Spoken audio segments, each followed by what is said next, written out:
Cuando hay un problema, lo peor que puede pasar es que este problema no sea enfrentado, no sea discutido y sea callado con consignas que pretenden ser de buena conciencia, pero que en definitiva terminan haciendo como un terrorismo ideológico, obturan el debate, impiden que se discuta. Cada vez que uno quiere discutir los problemas que genera la inmigración descontrolada, los fenómenos colaterales que deja la inmigración en la Argentina, inmediatamente saltan los bien pensantes y dicen, ah, no, eso es xenofobia. Y entonces queda frenado el debate. Nadie se anima a discutir qué política migratoria tiene que tener la Argentina. Efectivamente, la Constitución argentina y este país se constituyó en base a inmigrantes, pero en una época en la cual quería entrar en la modernidad, quería tener un desarrollo industrial y donde el país estaba básicamente despoblado. Hoy por hoy la Argentina sigue siendo un país de baja densidad poblacional, pero tiene un grave problema. Tiene inmensas ciudades. Tiene en Buenos Aires una de las grandes megalópolis del mundo. Entonces la política inmigratoria, la manera en la que uno deja venir a la gente y a qué la deja venir, merece ser discutida. Y esto no quiere decir que alguien sea xenófobo, que rechace a los extranjeros. A lo largo de los últimos años, uno vio cantidad de fenómenos, algunos que tienen que ver con el delito, otros que tienen que ver con la trata de personas, otros que tienen que ver con fenómenos económicos vinculados a una pésima política migratoria. Entonces uno dice, ¿para qué está la Dirección Nacional de Migraciones? Si no sirve para filtrar nada. ¿Sí? ¿Para qué sirven? O, como estamos tan acostumbrados en la Argentina, la Dirección Nacional de Migraciones algún día se sabrá que es otra inmensa bolsa de corrupción. Porque si no nos explican las cosas que dejaron pasar en la Argentina. Uno puede decir, bueno, el kirchnerismo tenía una cuestión de fe, una cosa de profesión de fe ideológica, de que no querían por nada del mundo que le dijeran que fueran xenófobos y entonces dejaban pasar a cualquiera. Puede ser, pero tener una convicción ideológica no convierte a la gente en estúpida. Y en todo caso, si hay una consigna de tener un criterio amplio para que ingresen contingentes de extranjeros a la Argentina, en su mayoría latinoamericanos, yo no creo que los funcionarios que estén ahí, que saben las cosas que pasan, no hayan hecho con eso un negocio. ¿Sí? Porque así funciona la Argentina.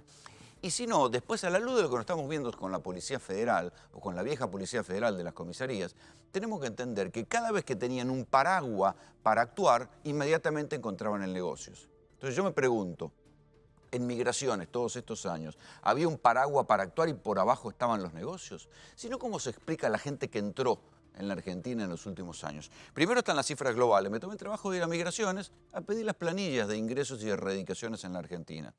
Las erradicaciones en la Argentina entre 2010 y 2016, vale decir, un tramo importante del kirchnerismo, estas son las cifras que conseguí, rondan las 850.000 personas. 850.000 personas se radicaron en la Argentina, eligieron quedarse en la Argentina.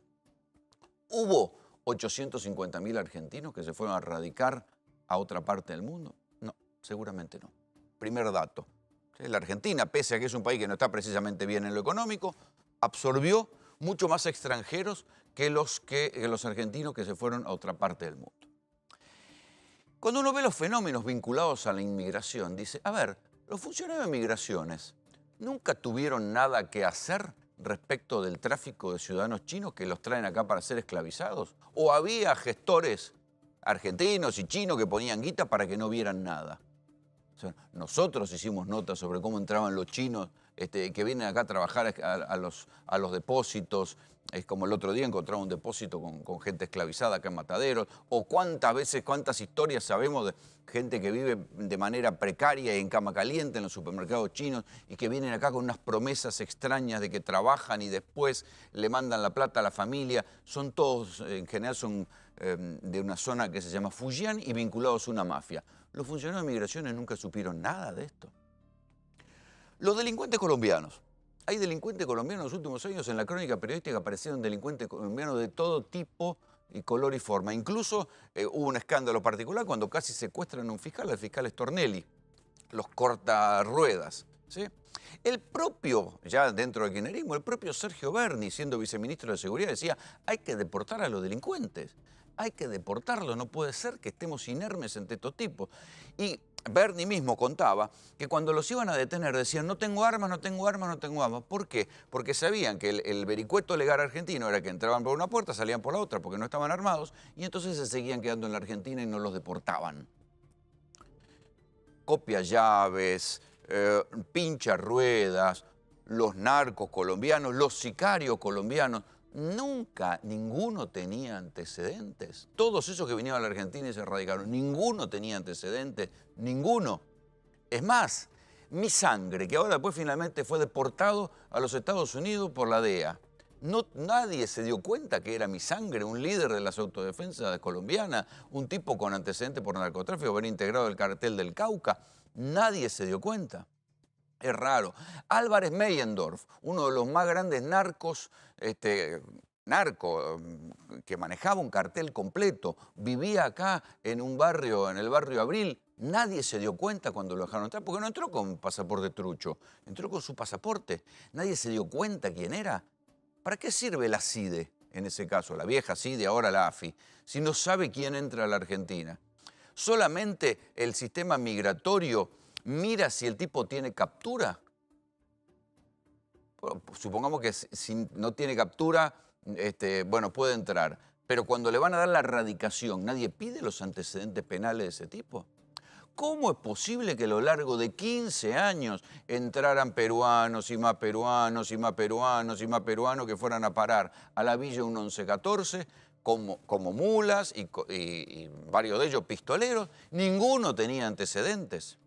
Yo, por ejemplo, presenté a la justicia uno de los testigos que lo presenté en el año 2010. Andando los años, figura en el expediente del juez Sergio Torres, con el cual han terminado presos todos los narcos peruanos. Figura como el testigo A.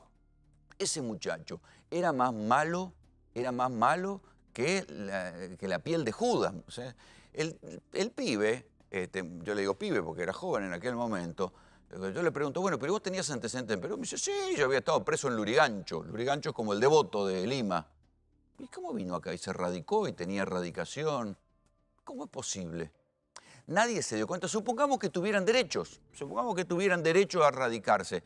Nadie se dio cuenta que en el medio de la ciudad de Buenos Aires, en el barrio donde predicaba el que ahora es Papa, había una villa manejada por 150 peruanos armados que venían y venían y venían y vendían cocaína y le cagaron la vida a tantos pibes con la pasta base y con la cocaína. Nadie tuvo nada para decir.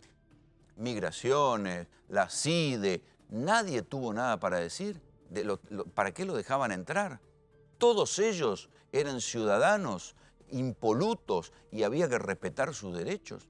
Estas son las cosas que asombran y que ahora entran en debate. ¿Por qué entran en debate?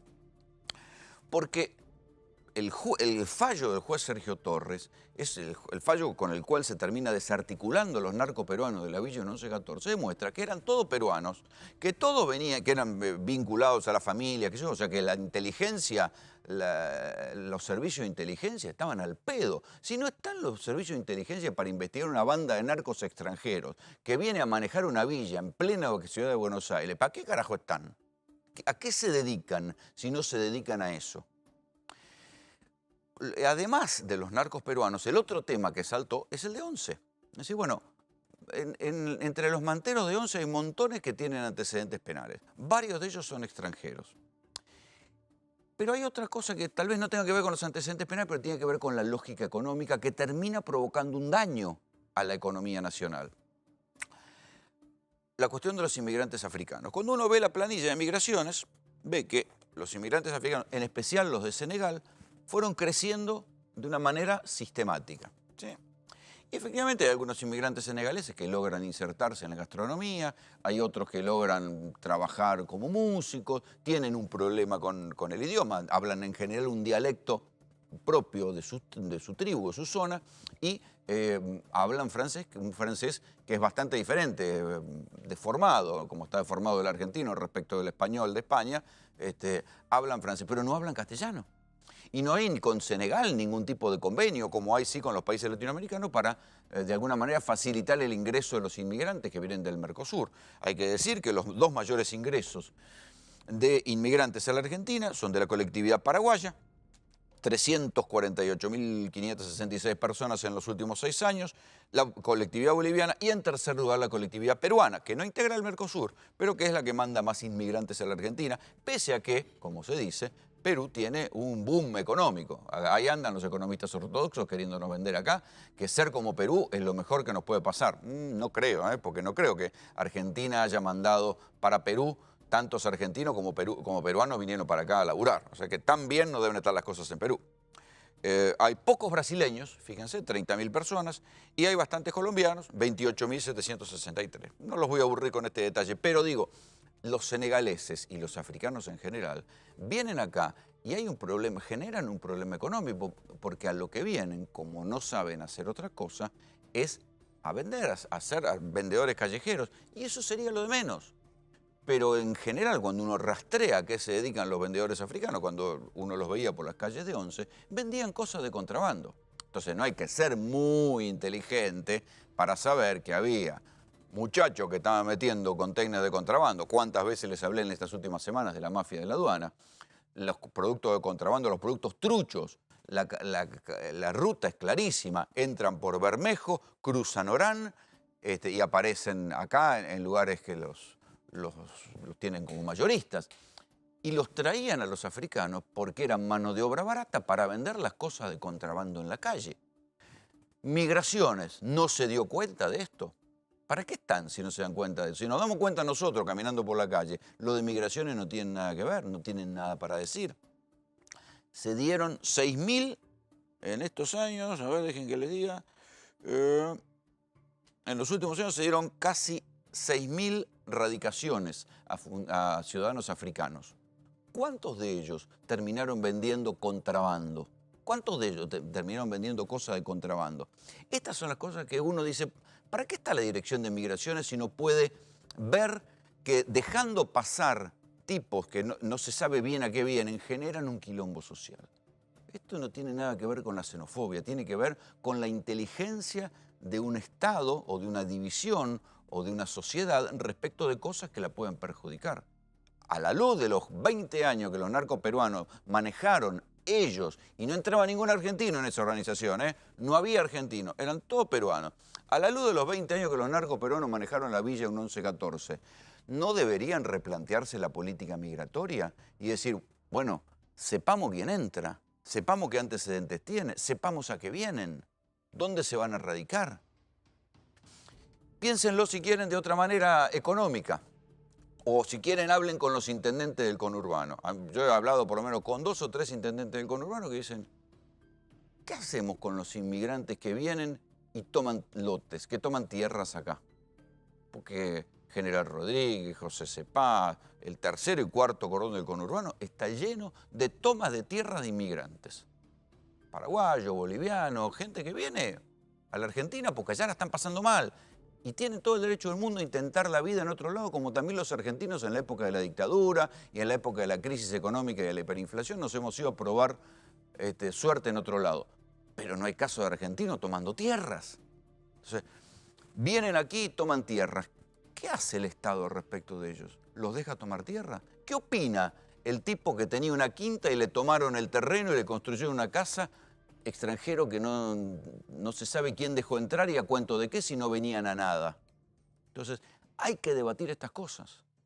Quien diga que esto es xenofobia está simplificando el problema. Xenofobia es rechazar a los extranjeros porque son extranjeros.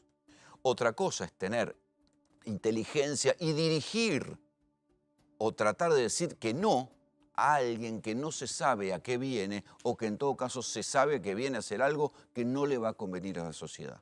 Puede ser tomar tierras, puede ser vender mercadería de contrabando, puede ser delinquir, pero uno lo que no puede estar es cegado ante estas cosas.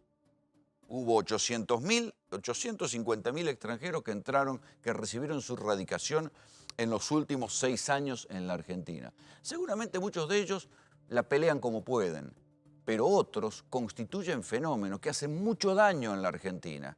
Y contra eso no hay que estar más ni con las manos atadas ni con la inteligencia dormida. Bienvenidos. Esta es Tercera Posición.